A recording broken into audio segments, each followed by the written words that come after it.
I plan to speak for about maybe half an hour, 40 minutes or thereabouts. You won't agree with everything I have to say, I hope. And I'd invite you afterwards to, let me know what you think and share your opinions with me, because I get the impression from this group that that's what you are about. It's about people sharing opinions.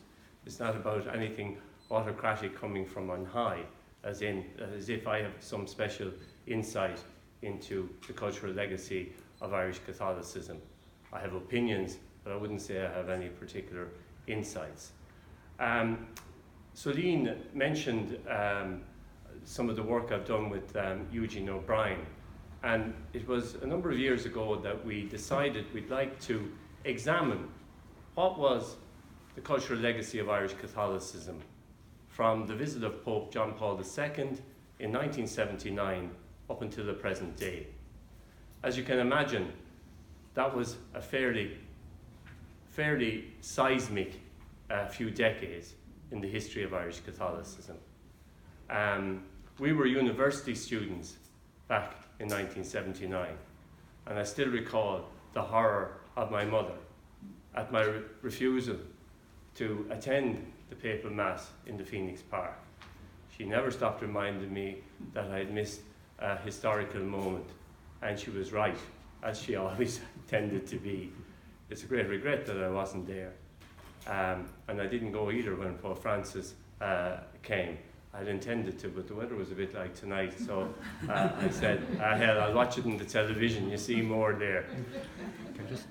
Can you hear him down the back there? Is it all okay? It's working okay. Thank you. The main difference between, say, John Paul II's visit and the Eucharistic Congress of 1932 were the developments in telecommunications during the intervening period, and the way in which images of each part of the visit were transmitted to homes the length and breadth of Ireland, as well as to the massive diaspora abroad. It was impossible to be unaware that Pope John Paul II was in the country, and regardless of your religious persuasion, it was clear that this was a significant event in Irish history.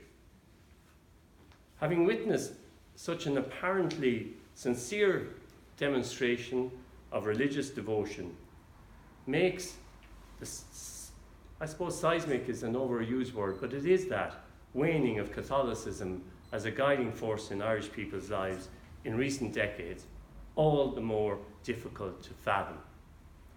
But then again, before 1979, there had been signs of degeneration. The number of vocations to the priesthood and religious life were in free fall, and a more educated laity was less willing to be dictated to by celibate men, particularly when it came to what happened between consenting adults in the privacy of their own bedroom. The enthusiasm engendered by Vatican II had not been matched by the implementation of its documents. The idea of the Church being the people of God was not exactly tangible on the ground, with no evidence of a transfer or sharing of power between clergy and the laity. Anger at Pope Paul VI, vult fas on humanae vitae, left deep wounds that were slow to heal, especially among women of strong Catholic convictions who were subjected to the ordeal of multiple pregnancies in the absence of having access to artificial means of contraception. Increased disposable income, the emergence of a more cosmopolitan, educated middle class, growing secularism, more women coming into the workplace were all beginning to erode the hold that Catholicism had on Irish people, and may well have been the reason why the Pope accepted the invitation that was extended to him to visit Ireland. In many ways, it was a last gasp attempt to stem the tide. A couple of observations stand out in my mind about John Paul's few days in Ireland. The first I have mentioned, the ire directed at me by my mother. The second was the iconic image of two of Ireland's most charismatic clerics, Bishop Eamon Casey and Father Michael Cleary, warming up the crowd before the arrival of the Pope to celebrate the youth mass at Ballybrae Racecourse in Galway. I have a picture of that on the PowerPoint that I sent to Colin, and Colin will put that up on the website. So nice pictures of Annie Murphy as well, whom we'll be discussing.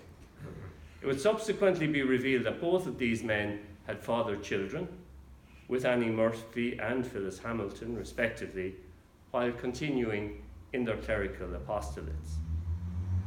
The hymn that was sung with such gusto by Casey and Cleary, along with 200,000 young people, was Bind Us Together, which would in time assume an ironic and tragic twist in the revelations of the Ryan Report into the abuse of children in industrial schools and reformatories, which came into the public domain in 2009. Pope John Paul II confidently predicted that Catholicism would continue to flourish in Ireland because of the faith of its young population. And here's what he said: "I believe in youth with all my heart and all the strength of my conviction. And today I say, I believe in the youth of Ireland. I believe in you who stand here before me, in every one of you.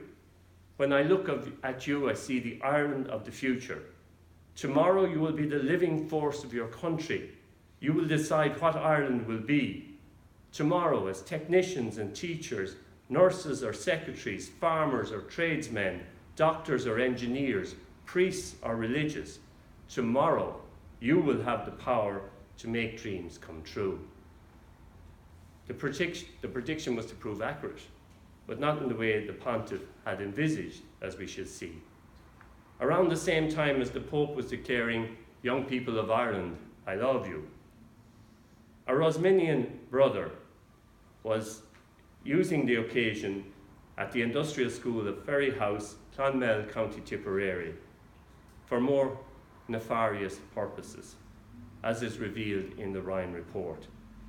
A boy who had been refused permission to go to see the Pope because of his record of absconding was raped in his bed by the brother, who volunteered to stay back and supervise. While the Pope was speaking about the value of children in the Catholic world view, a boy was being subjected to the most appalling crimes imaginable, crimes for which the Church and the state, and oftentimes the state gets off completely freely from this, were equally culpable. The extent to which these two pillars of Irish society acted in tandem is borne out by the fact that the horrors visited on children placed in the care of institutions like Ferry House that were jointly run by church and state would only come to light in the dawn of the new millennium. In fact, to this day, the archives of many of the homes under the control of the religious orders are still not available to the public. Undoubtedly, the unbinding or unravelling of the once dominant role the Catholic Church played in Irish society was accelerated because of the revelations regarding clerical sex abuse, but the process of disenchantment had started well before the 1990s. Shortly after the Pope's departure from Ireland, divisive referendums on divorce and abortion in the 1980s showed clear fault lines in the power of the Church to influence public opinion. While in the 80s, the majority followed the advice of their bishops and priests, delivered for the most part in an unambiguous and autocratic manner, there could be no doubt that change was afoot. The Kerry Baby scandal shone a light into collusion between the police force and the judiciary, which led to a woman who was having an affair with a married man being wrongly accused of murdering her baby. Her treatment during detention and subsequently as a witness in her trial demonstrated a discriminatory attitude to women, especially those engaged in what was perceived as illicit sexual activity. the death of the 15-year-old Anne Lovett in 1984 while giving birth to a stillborn baby under a statue to the Virgin Mary in the grounds of the local Catholic Church in Granard, County Longford, once more called into question Ireland's attitudes to women who became pregnant outside of marriage. Women were not the only ones to suffer at the hands of the Church. The writer John McGahern lost his job as a primary school teacher following the banning of his second novel, The Dark, in 1965. The Archbishop of Dublin at this time, John Charles McQuaid, had intervened personally with the Teachers' Union to ensure that the young writer would be sacked. The subject matter of The Dark, which described a young male adolescent's problems with masturbation and deals with violence in the home, both physical and sexual, along with a suspicion of clerical sex abuse, was a heady cocktail for the 1960s in Ireland and probably sealed the fate of the young writer. In spite of this episode, however, McGahern appreciated that although the Church was by times patriarchal and responsible for promoting unhealthy attitudes to human sexuality, it also had those wonderful ceremonies that brightened up his otherwise humdrum youth in Leitrim and Roscommon. He remarked that he lived in what he described a theocracy in all but name, and described the Ireland of his youth and early adulthood in the following terms. Hell and heaven and purgatory were places real and certain we would go to after death, dependent on the judgment. Churches in my part of Ireland were so crowded that children and old people who were fasting to receive communion would regularly pass out in the bad air and have to be carried outside. Not to attend Sunday Mass was to court social ostracism, to be seen as mad or consorting with the devil, or at best, to be seriously eccentric. The power of the Church in rural Ireland was absolute in the 1930s and 40s.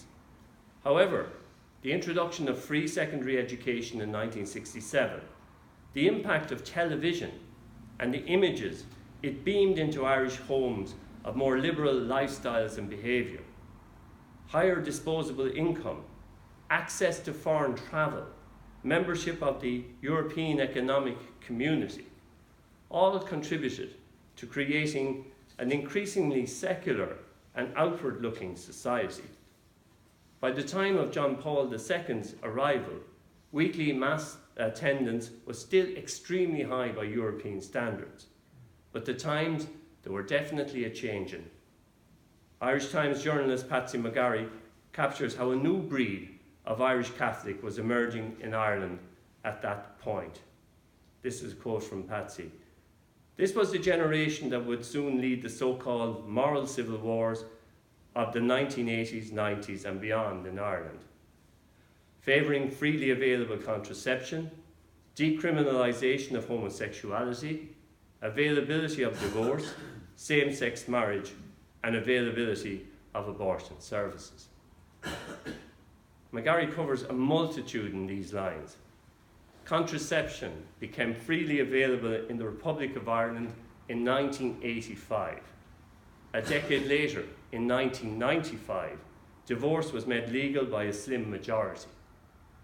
In 2013, the Protection of Life During Pregnancy Act allowed for abortion in strictly controlled circumstances where the life of the mother was at risk, including through suicide.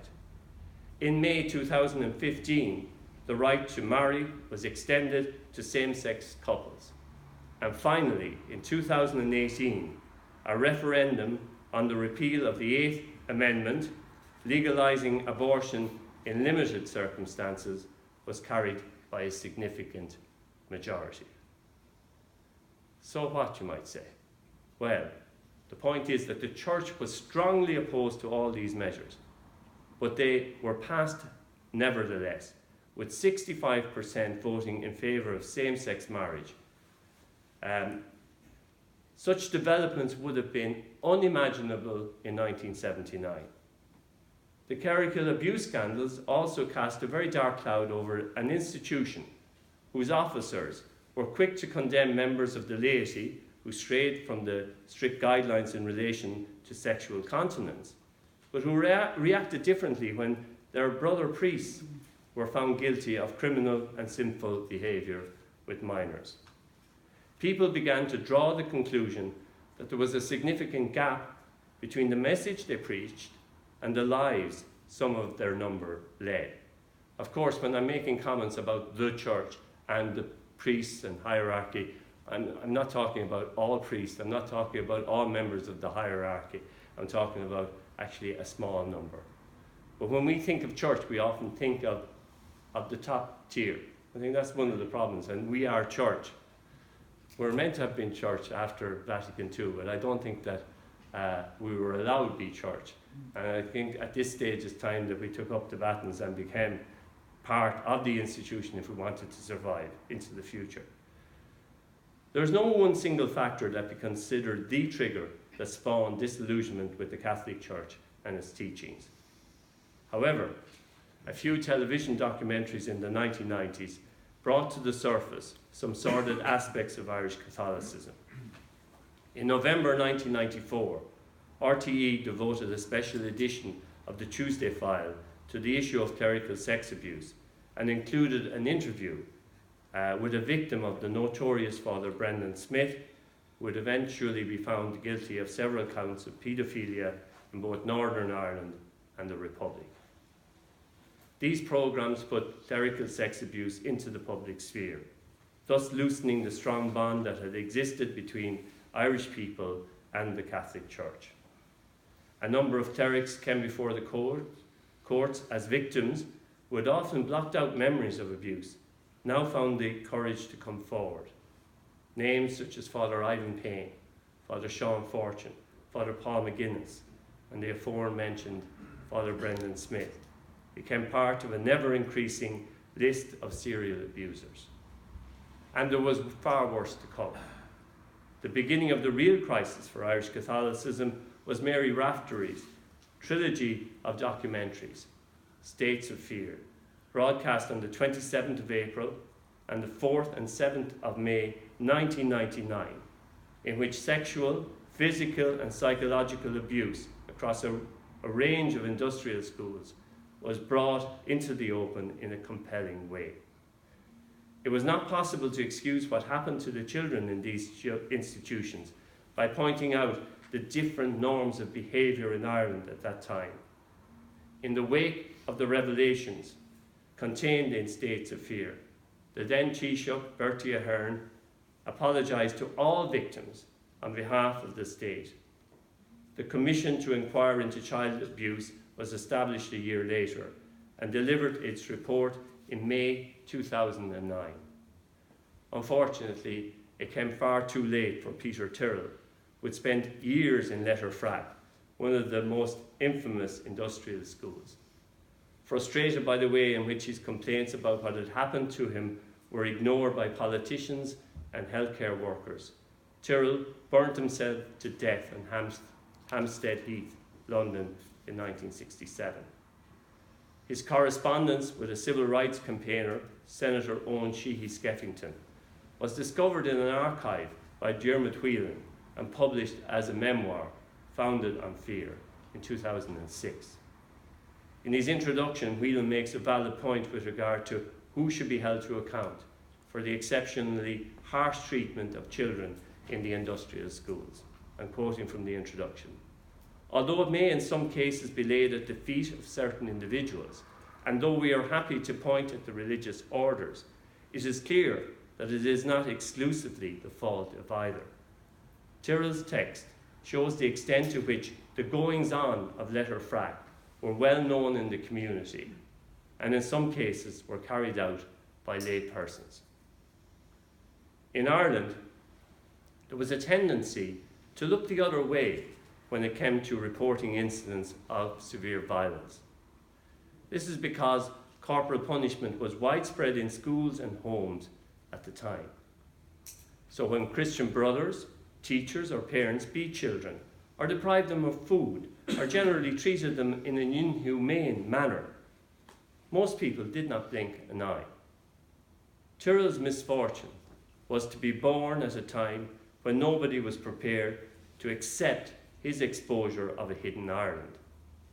It would take a whole catalogue of abuses, the testimony of many brave individuals, the assiduous work of journalists and broadcasters, and most importantly, perhaps, the dismantling of the Church's authority and credibility before one could assess objectively what exactly happened to victims and why. By the 1990s, there was a culture shift beginning to emerge which would ensure that the official version of events was not always accepted at face value. Therefore, when the Murphy report into clerical abuse in the Archdiocese of Dublin was published in 2009, people were not as astonished as they might have been by its contents.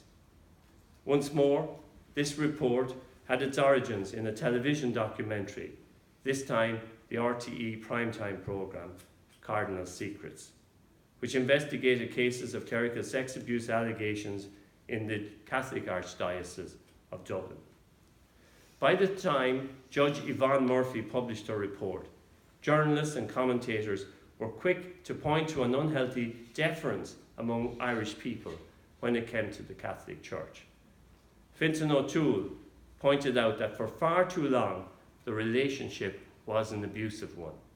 Here's what he said: "The church leadership behaved towards society with the same callousness, the same deviousness, the same exploitative mentality, and the same blindly egotistical pursuit of its own desires that an abuser shows towards his victim."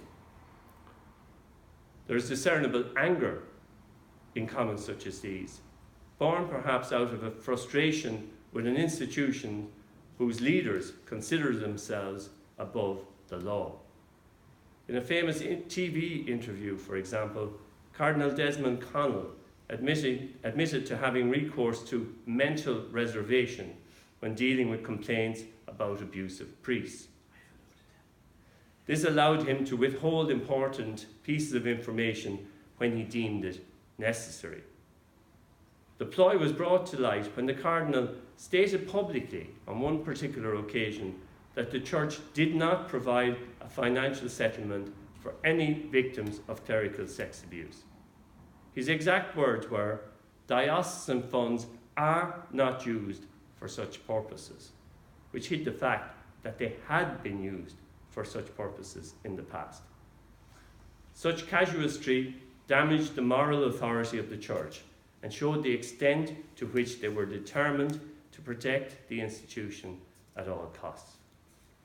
A few short quotes from Judge Eamon Maher's report.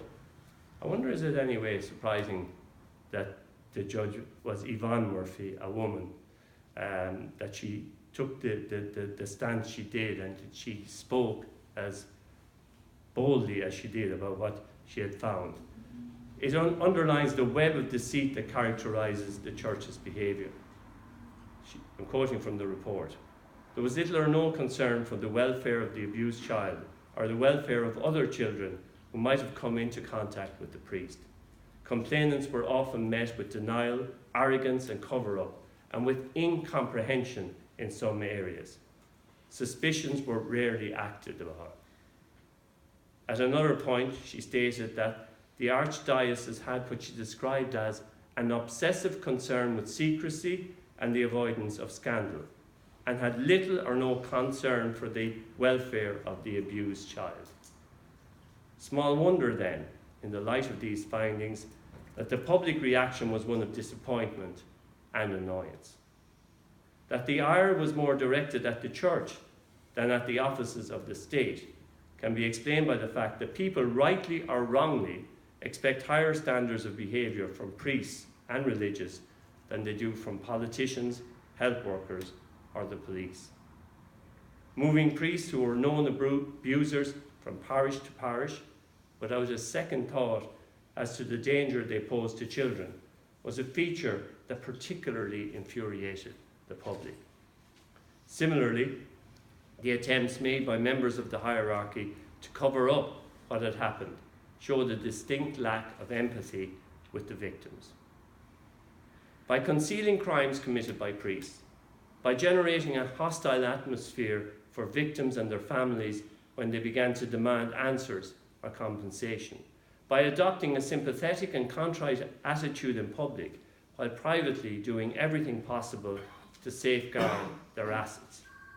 The Church succeeded in alienating even some of their most fervent supporters.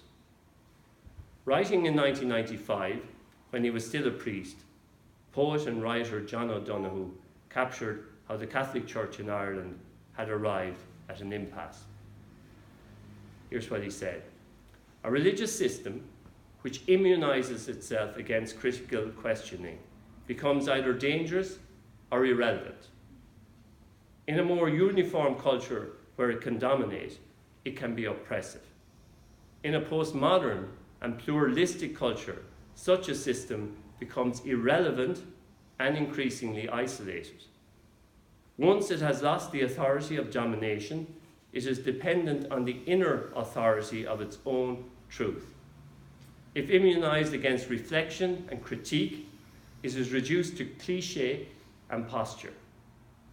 These evoke the nostalgia of a vanished world, but lack all substance to engage the actual world of the present." This is an excellent analysis of the difficulty the Catholic Church in Ireland encountered when it found itself faced with a post-Catholic society where its voice was forced to compete with other, often more relevant voices. Instead of reinventing itself, instead of reading the signs of the times, as Vatican II documents urged it to do, it retreated into a bunker and waited for the storm to pass. The problem was that, instead of abating, the storm increased in intensity, and unable to react to or engage with the forces that were assailing it from all sides, the Church became largely irrelevant for the bulk of the population. Tony Flannery has argued, and I absolutely agree with him, that when one belongs to an institution like the Catholic Church, it is difficult to become part of its dismantling. This is a dilemma that confronts several priests at present. Speaking out against the clerical club usually results in ostracization and marginalization. Sometimes it can lead to having your right to speak or to say Mass in public rescinded, as has happened to Tony. There's a clear disconnect between many bishops and their priests, and an even greater chasm between the Vatican and those working on the ground.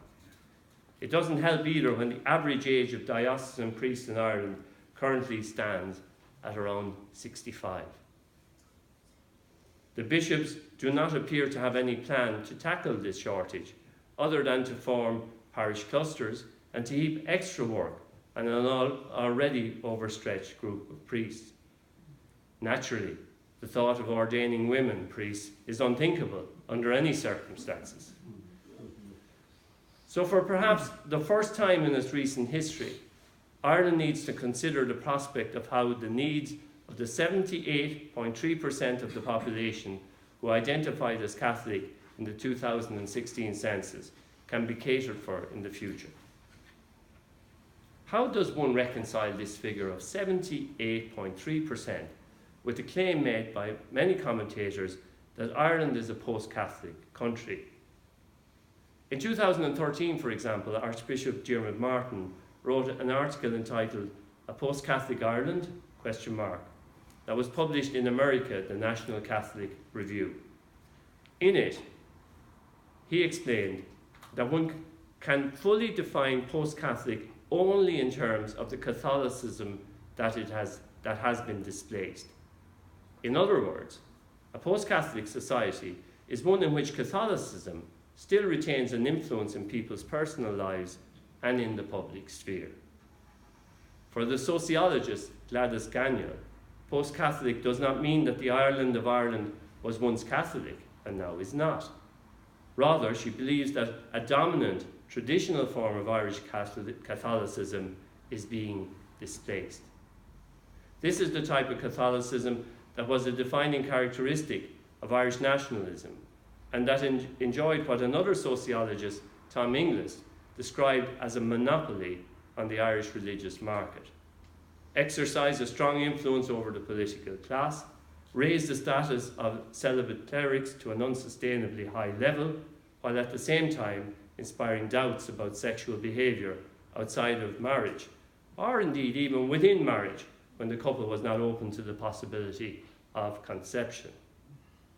So whereas the perception of Catholicism has unquestionably changed for the worse, it still remains a reference point that cannot be discounted. Gagno's research has shown, in fact, that people cannot stop talking about Catholicism, even if it's only to criticise it and point out its failings. Its cultural legacy can still be seen in the language used. Phrases like God bless, Jesus, Mary, and Joseph, please God, are still commonplace. In the rituals of birth, marriage, and death, in the instinctive way people make the sign of the cross when passing cemeteries or churches, or indeed in the built environment, Celtic crosses, church spires, rosary beads hanging from the railings of churches. Gagno argues that a post-Catholic Ireland involves what she describes as a shift in consciousness, whereby the church, as an institution, is no longer held in high esteem by the majority of people, but where those from a variety of religions, including Catholicism, now often define their faith in opposition or contrast to Catholicism. In a lecture entitled The Church in Dublin, Where Will We Be in 10 Years' Time?, which he delivered on the 16th of November 2017, Eamon Maher once more showed himself to be an astute and honest reader of the changed circumstances surrounding the church in his archdiocese. The general decline in the vibrancy and communal life of parishes, the loss of a whole generation of young people who have become detached from the church and are largely ignorant of the most basic tenets of their Catholic faith, the failure to communicate the good news of the gospel in an attractive and meaningful way, the position of women in the church, all these are possibly more important than the dwindling number of priests in Dublin. Sharon Taimouni, who is here tonight, has written a wonderful book called What About Me? Yeah. What about us, or what about me? What about me? Yeah, what about me? In other words, describing, well, what about women in the church? What about their contribution? It's a very fine study. During his ad limina visit to Pope Benedict, Martin was surprised that the first question he was asked by the Pope was what he considered to be the points of interaction or contact between the Catholic Church and the cultural influencers in Ireland. Benedict clearly realised that religious language cannot be dissociated from the culture in which it operates. To be relevant, it has to communicate its message in a way that can be understood and assimilated by all. I work in education. We're constantly called on. We're being challenged by technology in the way we put knowledge across. We have to appeal to the people who are in front of us in different ways all the time. It cannot be just the same chalk and talk that worked 40 years ago or didn't work 40 years ago. It has to be something different. And the church has that challenge. It must reinvent itself. It must reinvigorate itself. It must speak in a meaningful way to the people. Martin also quoted the statements by John Paul the 23rd at the opening of Vatican II, when he said that what was required during the debates that followed was, and I'm quoting, the medicine of mercy rather than of severity. For far too long, in Ireland and elsewhere, condemnation and severity have dominated the Church's pronouncement at the expense of understanding and charity. Unless this is addressed, the 10% of Irish people who identified as having no religion will increase substantially.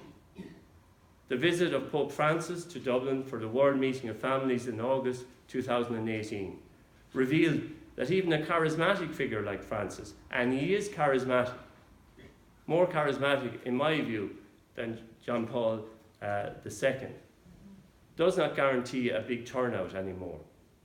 It is stated that only 130,000 attended the Mass in the Phoenix Park, in spite of 500,000 tickets having been issued. Now we can make a lot of that, can't we? 130,000 people is a lot of people. It's an awful lot of people. But I suppose it doesn't match the expectation that was there. It doesn't even come close to so doing. There was a real paradigm shift in the Ireland of the Celtic Tiger, whereby the symbolic capital linked to being perceived to be a good Catholic was replaced by the quest for real capital, as encapsulated by big salaries, a property portfolio, travel, eating out, having a holiday home, in Ireland or abroad, or both. According to Fintan O'Toole, social conservatives are incorrect in offering the loss of religious faith as an adequate explanation for the immorality and hedonism that characterised the Celtic Tiger years. In the Taoiseach of the time, Bertie Ahern, the church had one of its staunchest allies, a person who railed against the aggressive secularism of those who dared to question the church's control of education, for example.